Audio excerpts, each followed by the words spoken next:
ಎಲ್ರಿಗೂ ನಮಸ್ಕಾರ. ಸರೋಜ ಕಿಚನ್ಗೆ ಸ್ವಾಗತ. ನಾನಿವತ್ತು ಕಡಿಮೆ ಸಾಮಗ್ರಿ ಬಳಸಿ ಬೇಗನೆ ಮಾಡುವಂಥ ಒಂದು ಸ್ವೀಟ್ ಮಾಡ್ತಾಯಿದ್ದೀನಿ. ಅದು ಬರ್ಫಿ ಅಂತ. ತುಂಬ ಸಾಮಾನುಗಳೇನು ಬೇಕಾಗಿಲ್ಲ, ಬರೀ ರವೆ ಮತ್ತು ಬೇಸನ್ ಉಪಯೋಗಿಸಿ ಮಾಡಿದ್ದೀನಿ. ಯಾವಾಗಲಾದ್ರೂ ಮಕ್ಕಳು ಬೇಕಂದಾಗ ಸ್ವೀಟ್ ತಕ್ಷಣ ಮಾಡ್ಕೊಳ್ಬೋದಾಗಿದೆ. ಇದನ್ನು ಊರಿಗೆ ಎಲ್ಲಿಯಾದರೂ ಹೋಗಬೇಕಾದ್ರೆ ಇದು ಮಾಡ್ಕೊಂಡು ಹೋದರೆ ಬೇಗನೆ ಆಗುವಂಥದ್ದು, ಅಷ್ಟೇ ಇಷ್ಟಪಟ್ಟು ತಿನ್ನುವಂಥ ರೆಸಿಪಿ ಇದು. ಬನ್ನಿ ಹಾಗಾದರೆ ಹೇಗೆ ಮಾಡಿದೆ ಅಂತ ನೋಡೋಣ. ಮೊದಲು ಒಲೆ ಮೇಲೆ ಒಂದು ಪಾತ್ರೆ ಇಟ್ಟು ಆ ಬಾಣಲೆಗೆ ಸ್ವಲ್ಪ ತುಪ್ಪ ಹಾಕ್ತೀನಿ. ತುಪ್ಪ ಕರಗಾದ್ಮೇಲೆ ಸ್ವಲ್ಪ ಗೋಡಂಬಿ,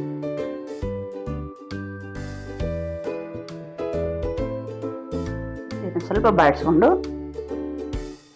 ಅದಕ್ಕೇನೆ ದ್ರಾಕ್ಷಿ ಹಾಕ್ಕೊಳ್ತೀನಿ.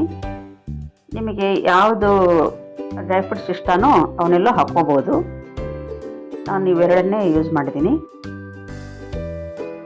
ಸ್ವಲ್ಪ ಕೆಂಪಿಗೆ ಹೋದರೆ ಸಾಕು. ನೋಡಿ, ಈ ರೀತಿ ಇವಾಗ ತೆಗೆದು ಬಿಡ್ತೀನಿ. ಅದೇ ಬಾಣಿಗೆ ಅರ್ಧ ಬೌಲು ರವೆ, ಚಿರೋಟಿ ರವೆ ಹಾಕಿದ್ದೀನಿ. ನಾನು ಕಡಿಮೆ ಪ್ರಮಾಣದಲ್ಲೇ ಮಾಡ್ತಾಯಿದ್ದೀನಿ. ನೀವು ಹೆಚ್ಚು ಪ್ರಮಾಣ ಮಾಡ್ತಾಯಿದ್ರೆ ಅದ್ರ ತಕ್ಕಂಗೆ ಯೂಸ್ ಮಾಡಿ. ಇದನ್ನು ಕೆಂಪಗೆ ತುಪ್ಪದಲ್ಲಿ ಹುರ್ಕೊಳ್ಬೇಕು, ಘಮ ಬರುವವರೆಗೂ. ನೋಡಿ, ಕ್ರೀಮ್ ಕಲರ್ ಬಂದಿದೆ. ಈಗ ಇದನ್ನು ತಗೊಂಡು ಮತ್ತೆ ಅದೇ ಬಾಂಡಿಗೆ ಸ್ವಲ್ಪ ತುಪ್ಪ ಹಾಕಿಬಿಟ್ಟು ನಾವು ರವೆ ಎಷ್ಟು ತೊಗೊಂಡಿರ್ತೀವೋ ಅಷ್ಟೇ ಪ್ರಮಾಣದಲ್ಲಿ ಬೇಸನ್ ಹಿಟ್ಟನ್ನು ಹಾಕ್ಕೊಳ್ಬೇಕು. ನೋಡಿ, ಇದು ಅರ್ಧ ಬೌಲಿದೆ. ಇದನ್ನು ಕೂಡ ಘಮ್ ಅನ್ನುವಂಗೆ ಹುರ್ಕೊಳ್ಬೇಕು. ಬೇಸನ್ ಹುರಿದ್ರೆ ಮನೆಯೆಲ್ಲ ಘಮ ಘಮ ಅನ್ನಬೇಕು, ಆ ಥರ ಹುರ್ಕೊಳ್ಬೇಕು. ಇಲ್ಲ ಅಂದರೆ ಹಸಿ ವಾಸನೆ ಉಳಿದ್ರೆ ಬರ್ಫಿ ರುಚಿ ಕೆಟ್ಟೋಗುತ್ತೆ. ಇದಕ್ಕೆ ಸ್ವಲ್ಪ ತುಪ್ಪ ಕಡಿಮೆ ಅನ್ನಿಸ್ತು. ನಾನು ಸ್ವಲ್ಪ ಮತ್ತೆ 1-2 ಸ್ಪೂನಷ್ಟು ತುಪ್ಪ ಹಾಕ್ಕೊಂಡೆ.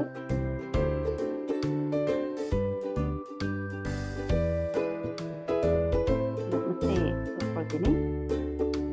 ಇದು ತುಂಬ ನೀಟಾಗಿ ಹುರ್ಕೊಳ್ಬೇಕು.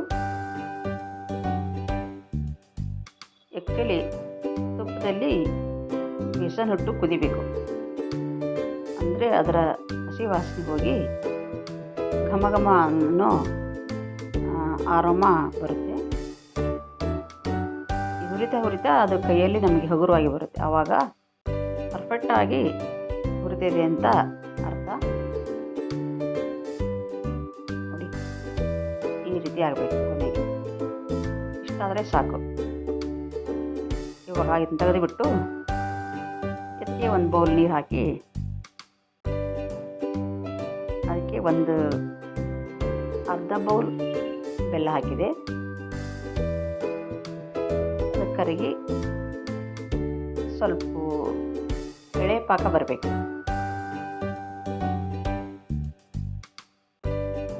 ಕುದಿಸಿಕೊಂಡು ಎಳೆ ಪಾಕ ತಗೊಳ್ಬೇಕು. ಇದಕ್ಕೆ ನೀವು ಬೆಲ್ಲದ ಬದಲಾಗಿ ಸಕ್ಕರೆನೂ ಹಾಕೋಬೋದು. ಬೆಲ್ಲ ಹಾಕ್ಕೊಂಡು ನೋಡಿ, ಈ ಟೈಮಲ್ಲಿ ನಾವು ಹುರಿದುಕೊಂಡಂಥ ರವೆ ಮತ್ತು ಬೇಸನ್ ಎರಡನ್ನೂ ಇದಕ್ಕೂ ಸೇರಿಸ್ಬಿಟ್ಟು ಕಲಿಸ್ಕೊಳ್ಬೇಕು. ಇದಕ್ಕೆ ನಾನು 2 ಏಲಕ್ಕಿಯನ್ನು ತಗೊಂಡಿದ್ದೀನಿ. ಅದನ್ನು ಪುಡಿ ಮಾಡಿಬಿಟ್ಟು ಹಾಕ್ಕೊಳ್ತೀನಿ. ಅದಲ್ಲೇ ಹುರಿದಂಥ ಡ್ರೈ ಫ್ರೂಟ್ಸನ್ನು ಸೇರಿಸ್ಕೊಳ್ತೀನಿ. ಇವಾಗ ನನಗೆ ಯಾಕೋ ಬೆಲ್ಲ ಕಡಿಮೆ ಆಯಿತು ಅನ್ನಿಸ್ತು. ಅದಕ್ಕೆ ಮತ್ತೆ ಅರ್ಧ ಬೌಲ್ ಬೆಲ್ಲ ಹಾಕಿದ್ದೀನಿ. ಟೋಟಲ್ಲಾಗಿ ನಾನು ಇದಕ್ಕೆ ಬಳಸಿದ್ದು ಅರ್ಧ ಬೌಲ್ ರವೆ, ಅರ್ಧ ಬೌಲ್ ಬೇಸನ್ ಹಿಟ್ಟು, ಅರ್ಧ ಬೌಲ್ ತುಪ್ಪ, 1 ಬೌಲ್ ಬೆಲ್ಲ. ಇಷ್ಟೆಲ್ಲ ಪ್ರಮಾಣ ಕರೆಕ್ಟಾಗಿರುತ್ತೆ ನೋಡಿ. ಮತ್ತಷ್ಟು ಸ್ವಲ್ಪ ತುಪ್ಪ ಹಾಕ್ಕೊಂಡ್ರೆ ಸ್ಮೂತಾಗಿ ಬರುತ್ತೆ ಬರ್ಫಿ, ಅದಕ್ಕೆ ಹಾಕ್ಕೊಂಡಿದ್ದೀನಿ. ಇದು ಮಿಶ್ರಣ ಸ್ವಲ್ಪ ಗಟ್ಟಿ ಆದರೆ ಸಾಕು ನೋಡಿ. ಈ ರೀತಿ ಇದಕ್ಕಿಂತ ಗಟ್ಟಿ ಆದರೆ ತುಂಬ ಹಾರ್ಡ್ ಆಗುತ್ತೆ ಬರ್ಫಿ. ಸ್ವಲ್ಪ ತಳ ಬಿಟ್ಟು ಬಂದರೆ ಸಾಕು ಪಾತ್ರೆ. ಈ ಟೈಮಲ್ಲಿ ನಾನು ಒಂದು ಪ್ಲೇಟಿಗೆ ತುಪ್ಪ ಸವರಿಬಿಟ್ಟು ಇಟ್ಕೊಂಡಿದ್ದೆ, ಅದಕ್ಕೇ ಇದನ್ನು ಹಾಕ್ತೀನಿ. ಆಲ್ರೆಡಿ ತುಪ್ಪ ಸವರಿ ಮೊದಲೇ ಇಟ್ಕೊಂಡಿರಬೇಕು. ಇದು ಪಾಕ ಬಂದಾದಮೇಲೆ ನಾವು ತುಪ್ಪ ಸವರ್ಕೋತಾ ಇದ್ದರೆ ಇದು ಪಾಕ ತುಂಬ ಗಟ್ಟಿಯಾಗುತ್ತೆ. ಅದಕ್ಕೆ ನೋಡಿ, ಇದು ತಣ್ಣಗೆ ಆಗಬೇಕು. ಪೂರ್ಣ ತಣ್ಣಗಾದ್ಮೇಲೆ ಕಟ್ ಮಾಡಬೇಕು. ಅದಕ್ಕೆ ಮುಂಚೆ ನಾನು ಸ್ವಲ್ಪ ಬಿಸಿ ಇರುವಾಗ ಸ್ವಲ್ಪ ಮಾರ್ಕ್ ಮಾಡ್ಕೊಂಡಿದ್ದೀನಿ. ಈ ರೀತಿ ಮಾರ್ಕ್ ಮಾಡಿಕೊಂಡು ಇಟ್ಟಿದ್ದೀನಿ. ಪೂರ್ಣ ತಣ್ಣಗಾದ್ಮೇಲೆ ಇದನ್ನು ಹೊರ ತೆಗಿಬೇಕು ನೋಡಿ. ಇವಾಗ